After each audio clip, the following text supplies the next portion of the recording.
शर्मीली के कपड़े चेंज करवा दे। क्यों?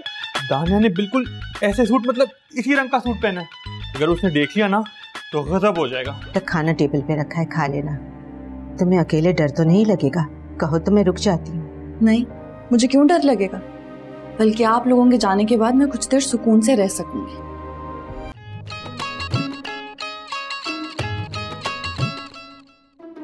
शर्मीली, बस भी करो, कितना शीशा देखना है, सब्र कर। चलो शर्मीली, चलो बस, चलो बाजी में, चलो।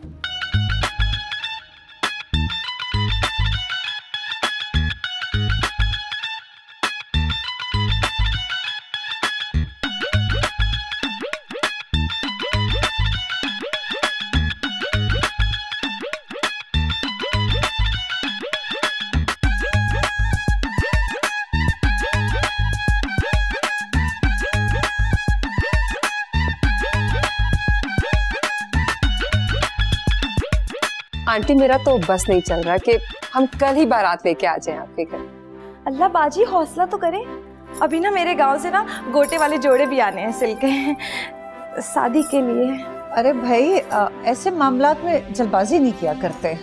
हाँ, ये मौका भी इंशाल्लाह जल्द आएगा। जी जी जी, इंशाल्लाह। मैंने सोचा जब तक मेरे भाइयों जैसा दोस्त नहीं आता तब तक चाय का एक और राउंड हो जाता। शुक्रिया, नहीं अब चाय और नहीं। दानिया, आप तो कुछ ले नहीं रही हैं। ये निम्को, समोसे और बिस्किट तो अशर खास तौर पे तुम्हारे लिए लेके आया है। हाँ हाँ हाँ, ये निम्को भी लेना, ये हम तभी मंगवाते जब कोई मेहमान आए। महंगी है ना। शकूर, तुम जाओ शर्मीली के साथ और जाके टेबल पे खाना लगाओ। चलो, खाना नहीं करना गरम नहीं। मंजूर, तुम चलो, मैं आधी आती। नहीं, चलो।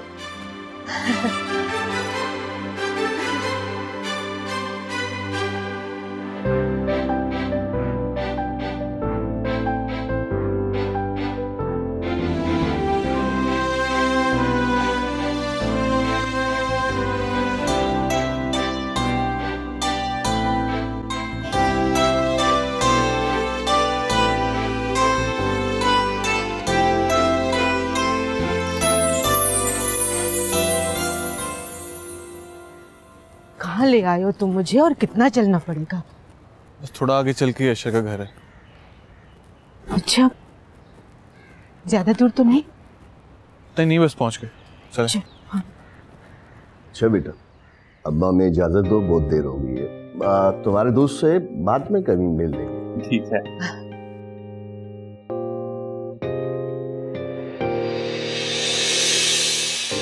अस्सलाम वालेकुम। वालेकुम सलाम।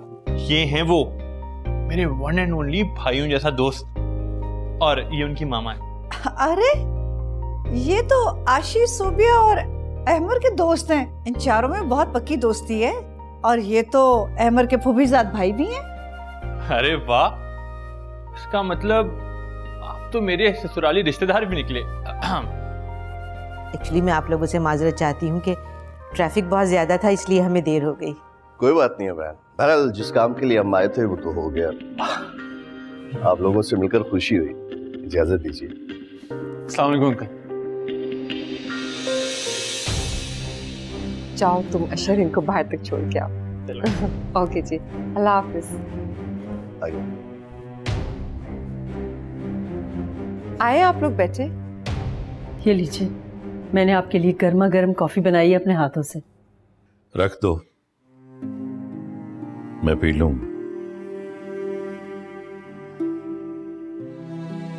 सुल्तान, अगर आपने मेरी बात माइंड की है तो आई एम रियली सॉरी। आइंदा हमारे दरमियान कभी ऐसा नहीं होगा। नुसरत, मैं जानता हूं कि तुम इशरत आपा से बहुत मोहब्बत करती। वो तुम्हारी इकलौती बहन है। उस वक्त शाम भाई का रवैया बहुत गलत था। अव्वल तो उन्हें आना नहीं चाहिए था। अगर आ ही गए थे तो फिर चुप बैठे रहते। मगर इसमें इशरत आपा का तो कोई कसूर नहीं है ना।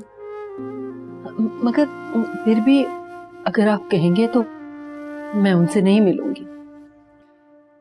ये बात नहीं, इशरत आपा न सिर्फ तुम्हारी बहन है बल्कि तुम्हारा मेका है। मैं तुम्हें कभी मना नहीं करूंगा कि तुम उनसे ना मिलो। हाँ, जब तक खशाम भाई के दिल में मेरे बच्चों के लिए नफरत नहीं जाती, मैं उनसे नहीं मिलूंगा।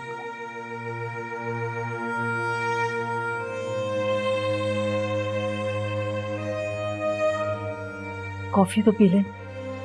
मैं लेता हूं, बैठ दो। इतनी तंग गलियों में है उनका घर, मेरा तो दिल ही घबरा गया था। शाहनवाज, दानिया कैसे रहेगी वहां पर? घर भी कोई खास नहीं है।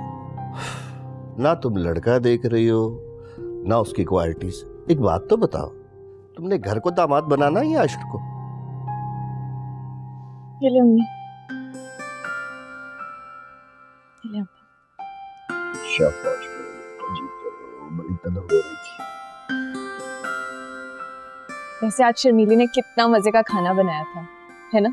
कितनी खातिर की उन लोगों ने हमारी। लेकिन तुम्हारी अम्मी का तो दिल ही घबरा गया था वहां जाकर। ज्यादा खुश वापस नहीं आई है वहां से। अम्मी, आप लोगों से ज्यादा घर को अहमियत क्यों दे रही हैं? भाई मैंने कौन सा वहां जाके रहना है? तुम्हारे लिए फिक्रमंद हो रही थी। खाओ तुम शर्मीली के हाथ के बने हुए खाने और करो मजे। मुझे क्या है भाई? अम्मी, मम्मी, क्या हो गया? खाना तो अच्छा था वैसे, है ना? चलिए चाय तो पी।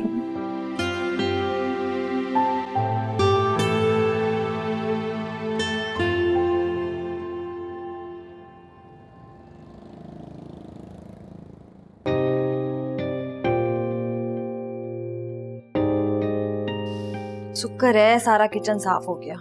मंजूर ने भी काफी मदद की है बाजी मेरी। क्या खड़ी हुई हो, बैठ भी जाओ। थक गई बाजी। वैसे शर्मीली, वो सब तो ठीक है कि शर्मीली तुम्हें क्या जरूरत थी बार बार दानिया के सामने कपड़ों की बात करने की? मेरी तो जान निकली जा रही थी। कसम से अदली बाजी, उसका सूट देख देख कर ना हौल उठ रहे थे मेरे दिल में। इतने शौक से जोड़ा दिया था आपने मुझे, वो बेड़ा गर्क करके रख दिया दानिया ने। चलो छोड़ो। वैसे शर्मीली, दानिया के अब्बा काफी माकूल लग रहे थे, लेकिन अम्मा बिल्कुल ढंग की नहीं थी। देखा कैसे जायजे ले रही थी पूरे घर के, जैसे कोई कसाई किसी गाय का लेता है। और प्लेटें कहाँ है, पिरचे कहाँ है? सामने ही रखा हुआ है सब कुछ। प्लेट में ना बिस्किट भी पड़ा हुआ है, समोसा भी। उठाओ और खाओ। बड़ा पिरचों में चाय डाल डाल के पीनी थी उन्होंने, ऐसी बस हमारे सामने बन रहे थे। अशर भी ना पता नहीं कहाँ फंस गया। उनको समझाए, लड़के वाले हैं हम, आगे पीछे ना लगे।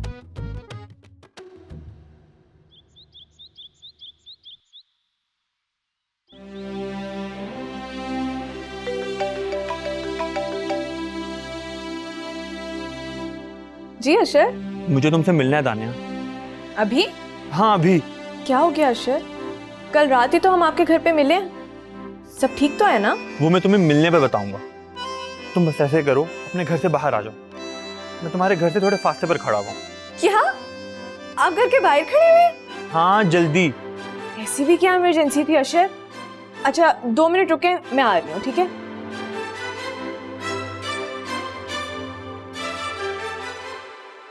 तुम उठ गई? मैं हदीद को नाश्ता बना के दे दूं, फिर तुम्हारे लिए नाश्ता बनाती हूँ। नहीं, इसकी जरूरत नहीं है। मैं यही कहने आई थी कि मैंने मम्मी को कॉल की थी कि गाड़ी भिजवा दें। मैं आज उन्हीं के साथ नाश्ता करूंगी। ये तो बहुत अच्छी बात है, इस तरह तुम्हारा दिल भी बहल जाएगा। हमने डिनर पर तुम्हें बहुत मिस किया। अरे तुम्हें पता है, अशर का रिश्ता आशी की बहन दानिया के साथ तय हो रहा है। मुझे ना तो अशर में दिलचस्पी है, ना ही आशी की बहन दानिया में। और आप अपना खबरनामा अपने पास ही रखें। मामा मुझे देर हो रही है, फटाफट नाश्ता। ओहो, तो आज मलका आलिया भी यहाँ मौजूद है। वैसे इतना जल्दी कैसे उठ गई आप? मुझे पता होता कि मुझे तुम्हारी शक्ल देखनी पड़ेगी तो मैं कभी जल्दी ना उठती। नहुसत तुमने फैला रखी है इस घर में सोबिया। मैं सिर्फ अपनी माँ की वजह से खामोश हूं, वरना भाड़ में जाओ तुम और तुम्हारी माँ। खबरदार जो तुमने मेरी माँ के लिए ऐसे लफ्ज बोले तो तुम्हारा दिमाग दुरुस्त कर दूंगा मैं सोफिया। तुम जानते तुम कि मैं इनसे इतनी नफरत क्यों करती हूँ? कि इन्होंने तुम्हें पैदा किया है, घटिया इंसान। शेर आखिर बता क्यों नहीं रहे, बात क्या है? और ये हम पार्क में क्यों आ गए हैं? मुझे यूनिवर्सिटी जाना है। यूनिवर्सिटी नहीं जा रही थी, मुझे बात करनी है तुमसे। अशर आज मेरी एक बहुत इंपॉर्टेंट क्लास है, हम कल बात कर लेंगे, ठीक है? कहा ना कि मेरी बात तुम्हारी यूनिवर्सिटी से ज्यादा इंपॉर्टेंट है।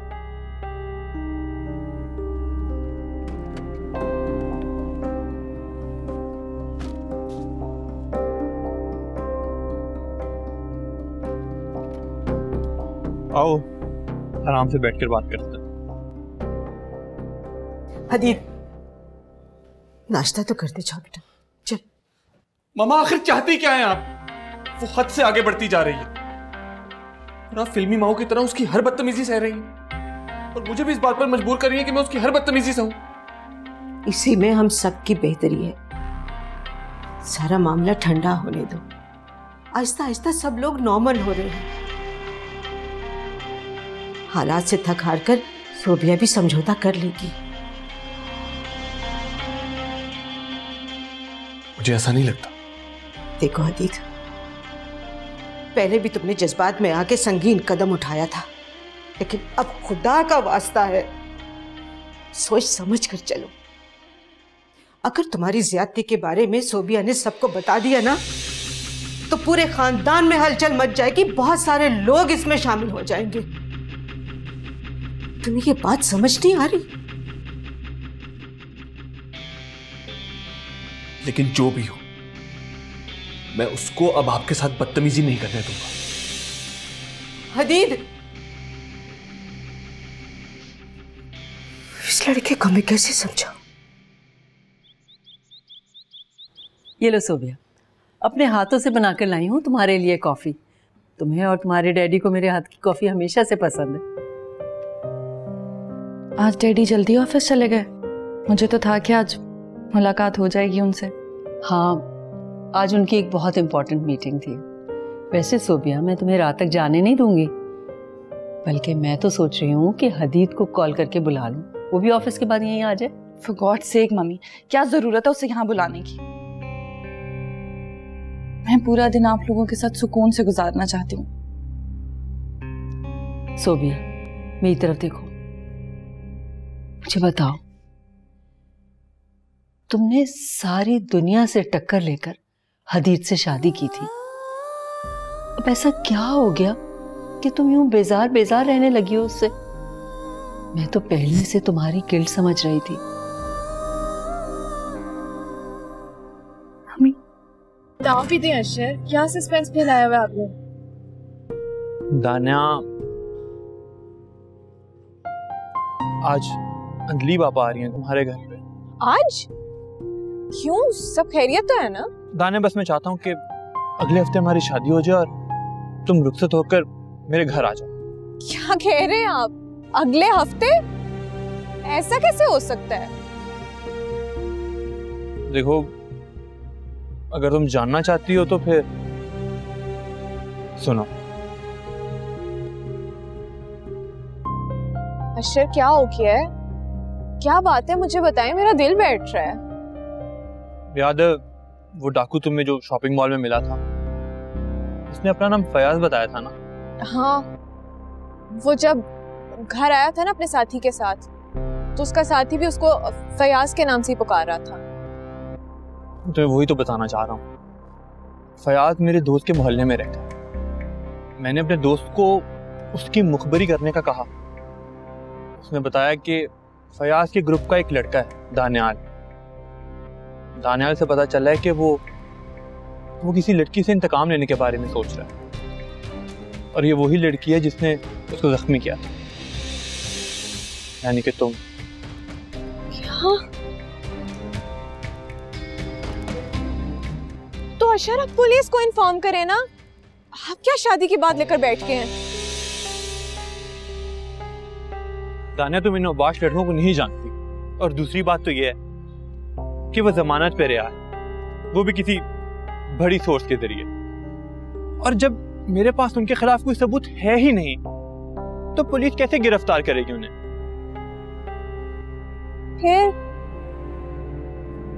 फिर ये कि मेरे ऑफिस का एक कॉलीग है, उसका फ्लैट खाली है, अभी किराए पे नहीं चढ़ा।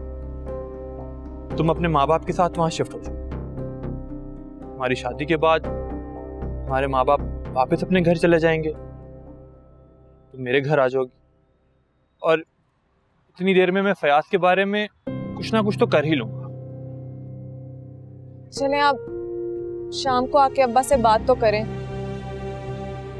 देखें क्या कहते हैं।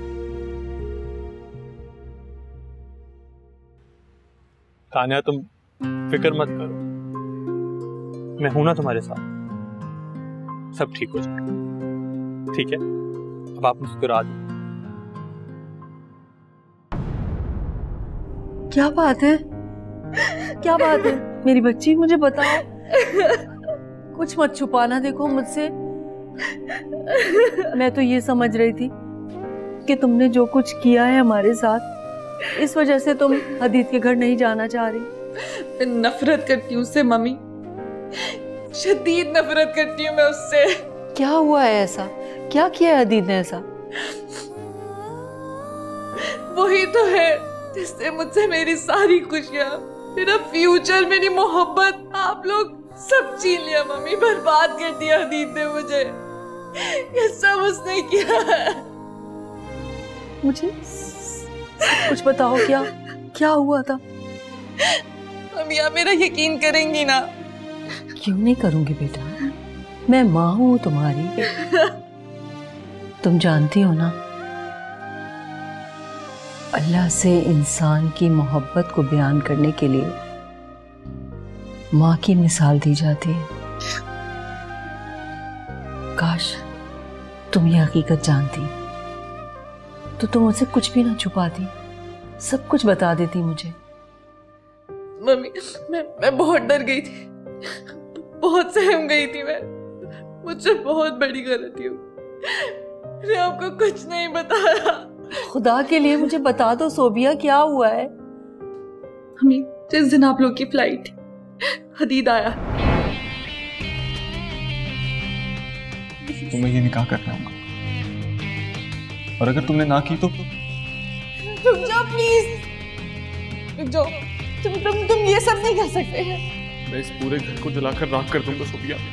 मैं सब जानता हूँ कि अमर इस निकाह को खत्म करवा देगा। मैं ये भी जानता हूँ कि तुम भी उसका इसमें साथ दोगी। इसका बस एक ही हल है कि तुम अभी इस निकाह का मान रख लो, फिर अमर भी तुम्हारी तरफ आंख उठाकर नहीं देगा। पागल हो चुका था, पागल।